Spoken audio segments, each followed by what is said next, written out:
Bonjour, mesdames et messieurs, bienvenue à votre émission culturelle régionale Mosaïque, à la maison de Félix Leclerc, comme à l'habitude. Aujourd'hui encore, on a une très belle rencontre à faire avec Jean-Sébastien de la Chevrotière, qui est conteur. Alors là, un conteur, on va en entendre de toutes les couleurs. Ah ben oui. J'imagine, j'espère, c'est ça le plaisir de cette rencontre. Écoute, Jean-Sébastien, comme j'ai souvent l'habitude de le faire, j'interroge les gens sur leurs origines. Donc, à savoir, t'habites, bon, j'imagine, puisque tu es ici, puis c'est les gens souvent de la région qu'on invite, ça dit que tu vis maintenant ici, mais est-ce que tu es né ici ou d'où viens-tu? D'où je viens? Oh, Ouais. OK. OK. Ben, vous avez dit que j'étais un conteur. Moi, je compte des légendes et des contes. Là, il faut que je parle de moi. Ça va être un peu différent. Mais d'où je viens? En fait, je suis dans la région depuis la fin des années 90, mais je suis natif de la Mauricie. Un petit village, tout petit, là, qui s'appelle Saint-Tite. Les gens le connaissent pour le Festival Western de Saint-Tite. Parce que c'est un petit village, mais une fois par année, il devient un gros village. Il y a bien du monde qui passe par là. Donc, je suis natif de la Mauricie. Mais arrivé dans la région, la fin des années 90, je suis arrivé dans le coin. Je travaillais pour le programme Katimavik, qui est un programme fédéral là, je travaillais pour des jeunes. Donc, c'est ce qui m'a amené dans la région. C'est-à-dire que tu étais animateur de... agent de projet. Il appelait ça agent de projet, dans le fond. Il y avait plein de projets dans le Canada. Katimavik, c'était des jeunes de 17 à 21 ans qui faisaient 9 mois à plusieurs places dans le Canada et ils passaient 3 mois ici dans la région, dans beaucoup de régions du Québec. Mais on m'a amené comme agent de projet à développer le projet ici à Saint-Lazare et à l'île Perrot, là, ce qui est le centre Notre-Dame de Fatima, qui autrefois s'appelait le centre Katimavik. Donc, c'était ça. Alors, je m'occupais de jeunes qui faisaient des travaux bénévoles, si on veut, dans la région. Fait que je vivais avec des jeunes. J'ai fait ça pendant 2 ans et demi, 3 ans. Puis après ça, ma vie s'est installée ici, dans Vaudreuil-sur-Lange. Tu as rencontré une âme sœur pendant ce temps-là? Oui, j'ai 2 enfants, mais c'est drôle, la dame avec qui j'ai fait 2 enfants, je l'ai rencontrée à Saint-Tite au Festival Western. Ah bon, OK, d'accord. Puis elle vient de la Côte-Nord, de Bécomo. Puis on s'est ramassés tous les 2 ici après, où on a élevé nos enfants à Rigaud, finalement. J'ai un garçon de 16 ans puis un garçon de 13 ans. Donc, mais là, moi, maintenant, j'habite ici, Vaudreuil-Dorion. Il habite avec leur mère aussi à Rigaud. Mais tu dis, tu viens de la Mauricie, mais c'est la même région que notre cher Félix. Oui, bien... Nous, on est dans le salon de Félix, là. Est-ce que tu sens quelque chose? Bien, je suis content que tu m'en parles. Sérieusement, depuis que je suis rentré dans la maison tout à l'heure, j'étais déjà venu, mais là, c'est encore plus... pas stressant, là, mais c'est émouvant. Parce qu'on est assis dans le salon de Félix. Moi, et Félix Leclerc, ça a un lien aussi avec ma vie puis mes origines, parce que Félix est né à La Tuque, en Mauricie. Puis c'est vraiment émouvant. Là c'est vraiment, je ne sais pas si on le voit à l'écran, mais c'est le foyer. Là, Félix s'assoyait en avant, puis il prenait sa petite cigarette, puis il parlait, puis tout ça. Là. Ou sa guitare. Ou sa guitare aussi. C'est vraiment impressionnant. Je suis tellement content que la ville de Vaudreuil-Dorion ait récupéré cette maison puis de faire un musée comme ça, puis un endroit, puis que ça aurait pu vraiment se faire. C'était un musée avant que la ville... parce qu'il y a un organisme fondateur. Hein. Il y a des gens de la région qui avant que la ville prenne possession de la maison, il y a je ne me rappelle plus exactement du nom, mais il y a une fondation. Puis les gens ont pris ce patrimoine-là à cœur, puis ils ont travaillé fort pour monter le projet Puis, bon, finalement, c'est la ville qui a pris le relais parce que c'est quand même gros là, à gérer. Puis moi, je suis fier d'habiter ici puis qu'il y ait la maison Félix Leclerc parce que les gens ont eu tendance à oublier que Félix a eu plusieurs époques de sa vie. On parle souvent de l'île d'Orléans, mais là, ici, là, à Vaudreuil-Dorion. Donc, non, merci de m'avoir invité ici, là, dans le salon. C'est sa grande période créative. Oui, il y a beaucoup de... C'est ici qui a réalisé combien d'œuvres. C'est drôle parce que je ne suis pas juste conteur. Hein, j'ai travaillé dans des écoles secondaires toute ma vie. J'ai travaillé 19 ans au Collège Bourget à Rigaud. Avec des jeunes. Avec des jeunes. Puis je montais des spectacles de théâtre avec les élèves là-bas. Et j'ai monté à 2 reprises l'Auberge des Morts Subites. Une pièce de théâtre écrite par Félix Leclerc qui a été écrite ici. Ici même. Puis on a d'ailleurs, dans la maison, il y a une affiche de ça. Là. Puis c'est une très belle pièce de théâtre que j'ai eu beaucoup de plaisir à monter avec les élèves. J'imagine. Puis c'est merveilleux qu'ils connectent avec la... Oui, bien, souvent les gens me demandent pourquoi tu es conteur. Bien, d'un, parce que j'ai trempé là-dedans étant plus jeune. le conte. Oui, je vais te poser la question, ouais, c'est ça. Alors, est-ce que la Mauricie, c'est un lieu particulier pour les conteurs? Ou est-ce que c'est une question dans ta famille, il y avait plus de conteurs? Ou il y avait beaucoup de conteurs dans la région? La Mauricie, c'est une région là, pour le Québec, là, avec la rivière Saint-Maurice, les chantiers de bûcherons qui étaient au nord de la Saint-Maurice, là, au nord de la Tuque. C'est une région assez propice aux légendes puis aux contes. Hein? Donc, on dit souvent que Lanaudière est le berceau du folklore, autant de la musique, mais la Mauricie a sa place dans le milieu du conte et de la légende. D'ailleurs, dans mon répertoire, j'ai beaucoup de légendes qui viennent de la Mauricie, la création de la rivière Saint-Maurice, tout ce qui a rapport avec les forges de Saint-Maurice aussi à Trois-Rivières. Il y a beaucoup d'histoires qui viennent. Mais j'ai baigné là-dedans parce que j'avais un grand-père, André, mon grand-père paternel, André de la Chevrotière, qui était un peu comme Félix Leclerc, si on veut, dans le sens. Non, pas un chansonnier, là, mais il jouait de l'accordéon quand même. Mais c'était un homme de peu de mots, mais quand il parlait, là, on écoutait, puis il nous racontait des belles histoires. Fait que comme beaucoup de gens, mon premier contact avec des contes, des légendes, des histoires, c'était avec mon grand-père. Parce que, je suis né en 1973, j'ai 47 ans. Et c'était une époque... Mais non, mais c'est ça, mais c'était une époque où on passait beaucoup de temps avec nos grands-parents. Moi, j'ai été élevé autant par mes grands-parents que mes parents, donc j'ai passé beaucoup de temps. C'est merveilleux. Ma grand-mère jouait au bingo à tous les soirs. Mais en fait, ma grand-mère, je pense qu'elle jouait au bingo 8 soirs par semaine, alors qu'il y en a juste 7 d'une semaine. Là. Mais puis j'étais souvent seul avec mon frère et mon grand-père. Elle récitait pas le chapelet aussi? Hein? Elle récitait pas le chapelet? Oui. C'est pour ça qu'elle gagnait. C'est pour ça qu'elle gagnait au bingo. OK. Oui, ma grand-mère, c'était une professionnelle du bingo. Puis moi, pendant ce temps-là, quand on se faisait garder par mes grands-parents, grand-maman jouait au bingo, puis mon grand-père, mais il nous contait des histoires. Fait que c'était... Puis une des premières histoires, peux-tu conter une histoire, mettons? Avec grand plaisir. Écoute, wow! Non, mais si vous me demandez pourquoi je suis un conteur, il y a beaucoup de raisons. Je vous en raconterai d'autres tantôt. Mais mon grand-père nous contait toutes des histoires, parce que dans la Deuxième Guerre mondiale, il y a ceux qui traversaient l'autre côté pour aller au front, puis il y en a d'autres qu'on appelait des déserteurs, qui n'ont pas voulu aller à la guerre, mais mon grand-père, ça en était un. Bon, certaines personnes vont dire « Ah, ton grand-père est un peu heureux, il n'est pas allé », mais il y avait ses raisons. Il avait rencontré la femme qu'il aimait, ma grand-mère, mais tu n'as pas encore marié. Donc, si tu n'étais pas marié, tu devais aller au front. Fait que lui, il s'était tout patenté un camp dans le coin de Saint-Tite pour se cacher dans le bois. Alors, tu sais, il s'est caché longtemps dans le bois. Il s'est fait arrêter à quelques reprises par des polices militaires, s'est fait mettre en prison, s'est échappé de prison. Alors, c'est toute une histoire. Puis quand j'étais jeune, les histoires qu'il nous racontait, c'est toutes des anecdotes en lien avec ces années-là où il s'est caché en forêt, arrêté par les polices militaires. Écoute, il nous racontait même qu'à un moment donné, il avait passé proche de mourir dans le bois.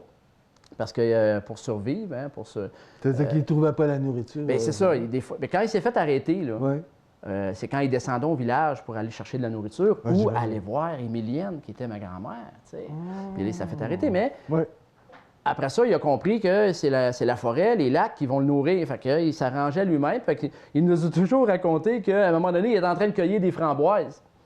Puis à un moment donné, pendant qu'il cueillait les framboises, il a senti comme une main l'agripper sur l'épaule. Fait que lui, il était sûr que c'était les polices militaires qui l'avaient arrêté. T'sais.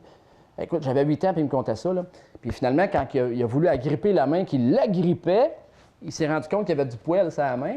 Fait que c'était pas une police militaire, c'était un ours. Puis là, il a comme figé, là, tu sais. Puis quand il s'est viré de bord, il a bien vu que c'était une maman ours, finalement, qui était enragée, là, qui était fâchée parce que lui, il s'est dit, je dois être en train de prendre des framboises qu'elle veut cueillir pour ses petits, peut-être. Fait qu'il a vu que la maman ours était enragée. Fait qu'il a eu peur pour sa vie. Ça, c'est ça qu'il nous racontait. Puis il s'est rappelé qu'un de ses oncles, il avait déjà dit quoi faire si un jour tu étais attaqué par une maman ours. Puis il l'a fait. Fait que dans le fond, il s'est tourné de côté. Fait que pour calmer la maman ours, il s'est mis à la chatouiller un peu partout, tu sais. Puis, il chatouillait la... Bien, c'est ça que son oncle il avait dit de faire, tu sais. Il y en a qui disent, si tu rencontres un ours, fais le mort, grimpe d'un arbre. Lui, il s'était fait dire, chatouille si c'est une maman ours. Est-ce que tu donnerais ça aujourd'hui comme conseil à quelqu'un qui rencontre un... Oui, pourquoi pas? Ça a sauvé mon grand-père. Parce que si mon grand-père n'aurait pas été sauvé cette fois-là, je serais pas là. Mais ça, c'est pas une histoire de conteur? Ben moi, écoute, je te dis, c'est ça qui m'a conté. Fait qu'il a réussi à calmer la maman ours en la chatouillant. Puis après ça, quand il a vu que la maman ours s'était calmée, ben là, il s'est sauvé. Il a pris les jambes à son cou puis il s'est sauvé. On se calme? Quand tu te fais chatouiller, toi, ça te calme? Ça dépend où qu'on chatouille. C'est ça que mon grand-père disait.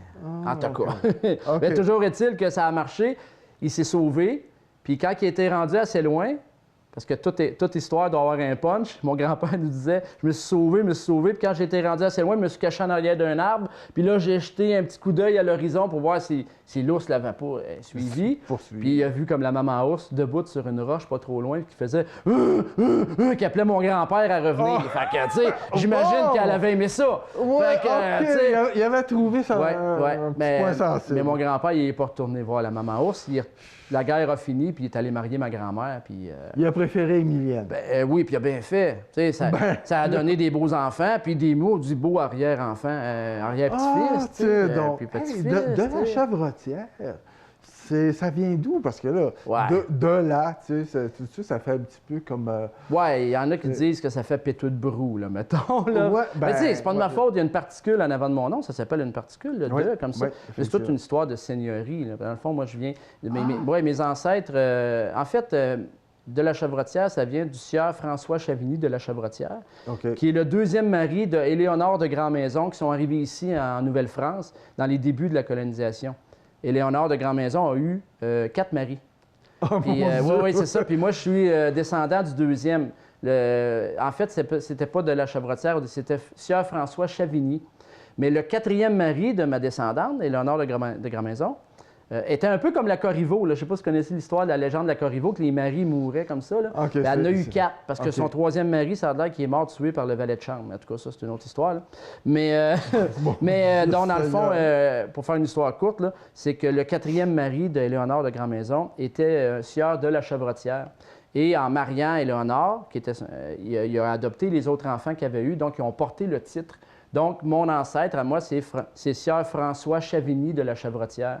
Donc, c'est descendu comme ça.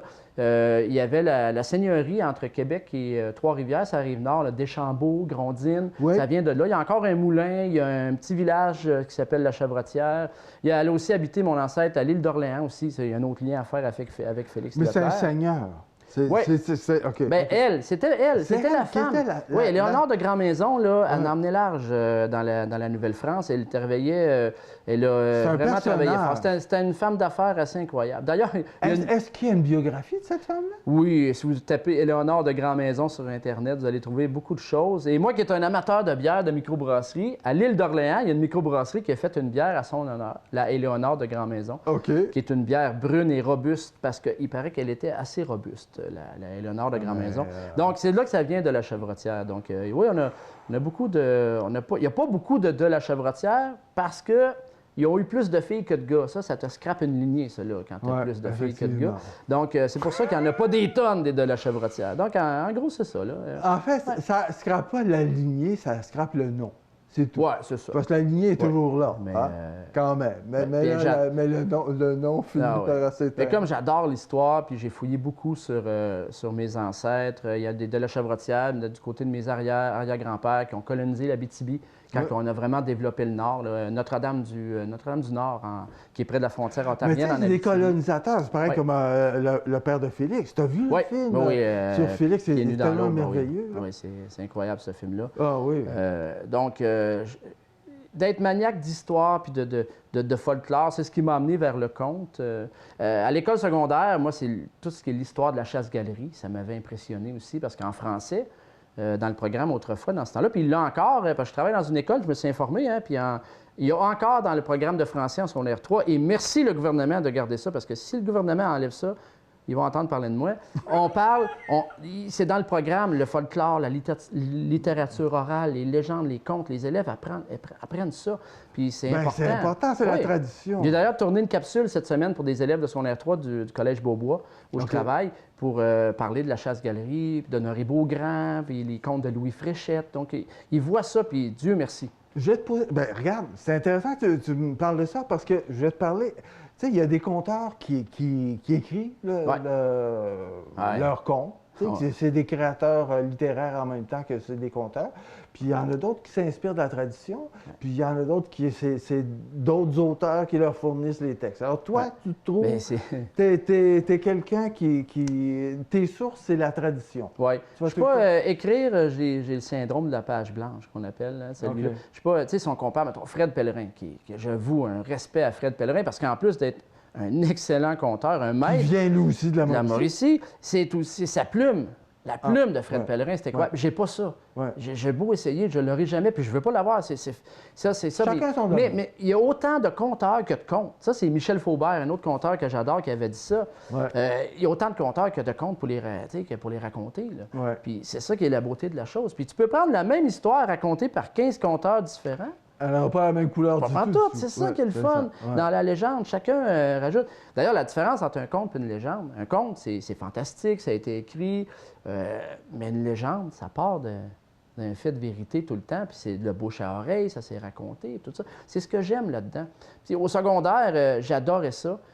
Puis arrivé au collégial, moi j'ai fait mon collégial au cégep de Shawinigan, et j'ai eu la chance d'avoir un enseignant qui s'appelle Brian Perrault, qui est un auteur... Un autre conteur? Oui, écoute. C'est un conteur littéraire, exactement, là, mais quand j'ai connu Brian, Brian est un petit peu plus vieux que moi, donc c'est un jeune prof. Il m'a enseigné le théâtre, j'ai fait de la littérature avec lui au cégep.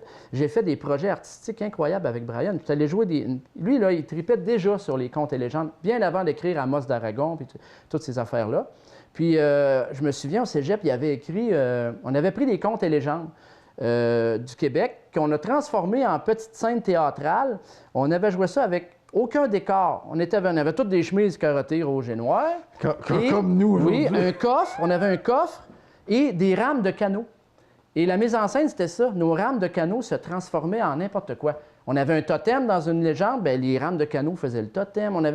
On a joué ça au cégep à Shawinigan. On a eu un projet, on est allé jouer en France et en Belgique. On a fait un... Les étudiants, les cégepiens... Avec Brian Perrault, on a fait ça. Écoute, ça c'est vraiment... Ça a vraiment parti un peu ma carrière de conteur. J'ai adoré ça. Ah, mon Dieu, Puis on avait fait le festival de théâtre amateur de Victoriaville, qui est un des plus gros festivals de théâtre amateur en Amérique. Et on avait gagné le premier prix avec ça. C'était vraiment ça. Et ça a comme déclenché en moi mon amour du conte puis de la légende. Puis je vais dire à la caméra, je remercie Brian Perrault, il sait, parce qu'on a déjà communiqué ensemble souvent, puis il sait que j'y dois ça parce qu'il m'a vraiment initié à ça. Puis ce qui est drôle, Brian est un excellent pédagogue comme prof. Et j'ai eu son père. Le père de Brian s'appelait André Perrault. C'était mon professeur d'éducation physique à Saint-Tite. Donc, il y a un lien avec la famille Perrault. D'ailleurs, il vient d'écrire, justement, Brian, un livre sur l'histoire de son père. Donc, c'est un excellent auteur. Une relation peut-être difficile. Ben oui, j'ai vu ça. Je vais lire le livre parce que moi, j'ai connu le père et c'est vrai que c'était tout un numéro, le père de Brian.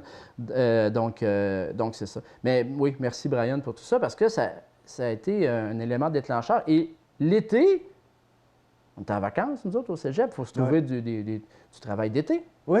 Et Brian était directeur artistique du village d'Émilie. Ça, le village d'Émilie, c'était le site touristique à Shawinigan, là où on avait les décors de la télésérie Les Filles de Caleb, puis Blanche, puis tout ça. Donc, la ville avait racheté les décors après le tournage et c'est devenu un site touristique qui a marché plusieurs années. Ça s'est essoufflé, puis à un moment donné, ça l'a fermé. Mais donc, je travaillais l'été comme guide conteur avec Brian et d'autres personnes. On était une gang de jeunes avec Brian, puis on a monté du théâtre là-bas. J'ai fait du théâtre d'été, tout le temps en lien avec les contes et légendes. Puis j'ai des amis que je me suis fait dans cette aventure extraordinaire-là qui sont encore amis avec moi. Je salue Christian Noël, journaliste à Radio-Canada. Il va être content que je le salue, avec qui j'ai fait du théâtre aussi. Donc ça aussi, ça a vraiment déclenché. Et ma carrière de conteur a vraiment commencé là parce que les gens venaient visiter le village d'Émilie. Et là, moi, je prenais un groupe, puis je faisais la visite, puis je racontais des contes puis des légendes. Puis à un moment donné, un des patrons du village d'Émilie vient me voir, il dit « Il y a des gens qui ont aimé ça, ce que tu fais, puis ils veulent avoir tes coordonnées, ils veulent t'engager pour une fête d'enfants. » Je dis « OK, je peux-tu faire ça? » Je dis « Oui. » J'appelle les gens. Puis j'étais allé animer une fête d'enfants en comptant des contes et des légendes. Et ça a été mon premier contrat professionnel de conteur. Oh, wow. Ça, on parle de 1995. Été 1995. Mais là, t'avais quoi? Début vingtaine, à peu près. Oui. Puis c'était comme mon premier contrat professionnel. Et après ça, j'ai continué à en faire. Puis j'ai fait partie de ma petite compagnie d'animation culturelle. Ça s'appelait Contes à rebours. Et j'ai commencé à faire des contrats. J'ai fait des comptes un peu partout, tant dans des écoles, dans des camps de jour, des campings. J'ai même compté dans des bars pour des adultes. Ça, c'est pas évident de souvenir. Les gens qui boivent, des fois, ils sont moins attentifs. C'est ça. J'ai fait des festivals de contes aussi. Donc, ça m'a amené à voyager. Fait que dans le fond, c'est depuis 1995 que je fais ça. Mais tu veux dire que tu arrives, d'être compteur, ça suffit à gagner son pain? Non. Non. Non, OK. non. Donc, Non, ça prend non, d'autres cordes à ton arc. Non, mais le compte, C'est-à-dire que tu as là, un talent quelque part Ouais. qui peut servir un petit peu de... En fait, oui, bien, m'amener sur une très bonne piste. OK. Parce que d'être compteur, ça m'a amené à m'exprimer en public, tout ça. Et ça m'a servi dans mon travail avec les jeunes. Comme je vous ai dit, j'ai travaillé Katimavik, dans les écoles. Moi, je suis technicien en loisirs puis animateur de vie étudiante dans des écoles depuis longtemps. Okay. 19 ans au Collège Bourget à Rigaud, là maintenant au Collège Beaubois à Pierrefonds. J'ai travaillé longtemps avec les jeunes. Et là, d'être compteur, ça m'a servi pas nécessairement de compter des légendes aux jeunes. Je l'ai fait. J'ai fait des beaux projets avec des élèves aussi avec du conte et légendes. Mais cette facilité-là, je m'en sers dans ma vie. Tu sais, d'être compteur, tu sais, je dis souvent la blague, bon, le seul aspect que ça me sert pas bien, c'est dans ma vie amoureuse, là, mais à part ça, mais sinon... Ouais, ben non, mais on n'aime pas tellement se faire raconter des histoires dans ce temps-là. Non, t'es mieux de dire la vérité, hein, ça. Mais ça sert dans beaucoup. J'ai travaillé en touriste. Aussi, je suis guide touristique pour des agences. Donc, d'être compteur aussi, ça me sert de raconter des histoires aux gens quand je pars. Tu sais, quand je pars avec des groupes visiter la ville de Boston aux États-Unis, c'est historique. Donc, je raconte des choses. Donc, de ce temps-ci, c'est pas le métier le plus payant au monde? Non, c'est ça. La dernière année n'a pas été facile. Non, la pandémie a fait les écoles. Je travaille dans les écoles, ça n'a pas été facile. J'ai perdu beaucoup de contrats de contes et légendes cet été en lien avec la pandémie. Puis le tourisme. Moi, ça faisait 2 étés que j'allais aux îles de la Madeleine avec des groupes. Oubliez ça, d'aller aux îles de la Madeleine avec des groupes. C'était des groupes de personnes âgées que j'amenais aux îles de la Madeleine. Ça a été difficile un peu. Mais, il y a parce qu'on a eu un peu une conversation un petit peu avant l'émission, mais ça a ouvert d'autres portes. Ouais. Ça a développé ton métier de compteur d'une autre façon, un peu virtuellement. Oui, le virtuel, bien, pendant la première vague de la pandémie, là, au printemps 2020, c'était comme, je venais de perdre mon travail à l'école a fermé, tout ça, puis je me suis dit, bon, ça va durer quoi? 2 semaines, ça, là, ce confinement-là? Fait que je me suis dit, je vais faire une capsule, parce que j'ai une page Facebook professionnelle où on peut me suivre. J'ai dit, je vais faire une capsule par jour. Un conte et légende de mon répertoire, là, je faisais des capsules entre 12 et 20 minutes à peu près. Je vais faire ça pendant 2 semaines. Je commence ça, une légende un soir, un conte un autre soir, puis... Là, ça s'éternise, ça, ce confinement-là. Ça sont étirés. J'ai fait ça pendant 33 jours consécutifs. J'ai fait une capsule par jour. À un moment donné, j'avais épuisé mon répertoire. Je devais fouiller dans des livres. Puis là, j'ai un autre conteur ici de la région que je connais bien, qui est Robert Payan. Je me souviens, j'avais écrit à Robert, j'ai dit, je peux-tu puiser dans tes livres? Fait que Robert m'avait dit oui, fait que j'ai pris quelques histoires, parce que Robert en a fait en masse des livres de contes. Puis là, j'avais pris quelques histoires dans les livres de Robert, parce que là, j'avais épuisé mon répertoire, là, 33 jours à mettre. Puis c'était pas une pression, j'aimais ça, faire ça. Tu sais, j'étais dans mon salon, je faisais ça, je mettais ça en ligne vers 7 h le soir, puis il y avait des gens qui me suivaient, qui m'écrivaient, merci, avec mes enfants, j'écoute ça. Mais ce qui me faisait le plus chaud au cœur, c'était des personnes âgées qui étaient dans des résidences pour personnes âgées, dans des CHSLD ou enfermés. Écoute, qui m'écrivaient, des grands-mères de mes amis qui m'écrivaient, c'est quand la prochaine capsule? J'étais là, wow! Fait que j'ai continué à en faire. Et là, je me suis remis à en faire dernièrement. Mais pas tous les jours, C'est ça, parce que là, le répertoire, qu'est-ce que tu fais, là? Tu dis, t'as fait... Mais là, je reprends mes histoires que j'avais fait au printemps 2020, tout ça. Puis là, j'ai eu quelques contrats en virtuel, parce que dans les écoles, c'est difficile de faire venir des conférenciers ou des artistes. Fait que j'ai quelques contrats qui se sont faits... Virtuellement? Oui, qui se sont faits pas longtemps avant Noël, qui se sont faits avec des écoles, avec une école de Bécomo. J'étais dans mon salon à Vaudreuil-Dorion et je racontais mes histoires à des élèves à Bécomo. Écoute, c'est vraiment... Fait que ça... En Zoom? Oui, en Zoom, en Google Meet, tout ça. Mais c'est une autre façon de faire. Au début, j'avais peur. J'avais peur parce que, tantôt, vous parliez de plusieurs styles de conteurs. Moi, j'utilise beaucoup l'humour, l'interactivité avec le public. Et là, ça me faisait peur, les capsules. Quand je faisais mes capsules enfermées chez nous, je disais, OK, là, j'ai pas de réaction du public, j'ai rien. Mais là, en Google Meet ou en Zoom, tu as quand même excusez-moi, oui, c'est comme le direct, là, tu sais, je les vois, tu sais, sur l'écran, je les vois réagir. Donc, c'est quand même pas si pire. Tu arrives à t'ajuster pour aller chercher ton public en voyant un petit peu comment ils réagissent à l'écran. Mais par contre, il n'y a rien d'être sur une scène avec... Dernièrement, j'ai fait une école où c'était correct parce qu'il y était des petits groupes plus nombreux. Ils ont réparti dans un théâtre. Donc, dans le fond, il y était 3 groupes répartis, tout à 2 mètres avec les masques. Et j'ai pu, moi, aller sur scène raconter des histoires. Ça faisait tellement longtemps que j'avais pas eu un public devant moi. C'était des élèves du primaire, là, mais j'étais comme en transe. Écoute, c'est vraiment... C'est parce que les gens se rendent des fois pas compte, il y a de l'énergie qui circule entre l'artiste qui donne son spectacle puis le public. Là. Il y a vraiment quelque chose. Pas pour rien. Les artistes, c'est presque une drogue, en quelque part, de donner des performances publiques. Parce qu'il y a de l'énergie, il y a quelque chose. Oui, puis que ce soit le conte ou n'importe... Mais tu sais, on pense, avec la pandémie, tous les artistes, que ce soit des chanteurs, des musiciens, ils le disent. Ça leur manque, le public. C'est parce qu'il y a un contact humain qui se fait. Mais ça s'en va vers le mieux, là, hein? Quand on suit les médias, on va finir par avoir un vaccin qui a de l'allure, puis on va pouvoir retourner faire des légendes devant le monde, hein, tu sais. Fait que, mais tout ça, c'est ça. Tes projets, qu'est-ce qui s'annonce? Toi, tu es sur ta lancée, bien là, tu as Beaubois. Oui, bien, nouvelle école. Après 19 ans, changer de milieu de travail, ça a été tout un défi. Même pendant l'été dernier, pendant la pandémie, j'étais allé travailler dans une mine dans le nord du Québec. Parce que, ben là, sans emploi, tant qu'à avoir la PCU, je me suis dit, puis il y a un de mes amis qui travaillait là-bas, fait que j'ai appliqué, je suis allé faire de l'entretien puis de la sécurité dans une mine. Ça va te faire de la matière à raconter? Oui, exactement. Ah, oui, c'était vraiment, puis de découvrir le monde des mines aussi, c'était quelque chose. C'est un monde que je ne connaissais pas, c'était vraiment génial, j'ai adoré. Tu vas nous créer un conte, peut-être cette fois-ci, pour nous initier à cet univers-là qui est inconnu pour la plupart d'entre nous. Écoute, Jean-Sébastien, on a passé un moment... C'est déjà terminé. Super rapide, c'est fou, hein? Ça a passé vite, hein? Regarde, en bonne compagnie. Oui, je ne sais pas si c'est le fait d'être chez Félix, mais ça nous rend aussi comme de parler d'histoire. Vous ne pouvez pas imaginer, puis les gens qui regardent aussi, vous ne pouvez pas imaginer ce que je ressens présentement d'être assis dans le salon chez Félix à parler de mon grand-père, de parler de mon vécu, puis d'histoire, puis de légende, puis de la Mauricie. C'est vraiment... C'est une connexion à travers le temps, l'espace. Merci de l'invitation. Hein, écoute, tout le plaisir était pour moi, mais pour tous les spectateurs, auditeurs, je ne sais plus comment vous appelez, mesdames et messieurs, mais pour tous ceux qui sont là présents, qui seront aussi virtuellement sur le site de C'est sur la télé, parce que non seulement les émissions sont diffusées sur votre poste sur le câble, mais c'est aussi sur le site de C'est sur.tv que vous pourrez retrouver. Alors, je vous remercie beaucoup d'avoir été avec nous, avec Jean-Sébastien, passer un beau moment.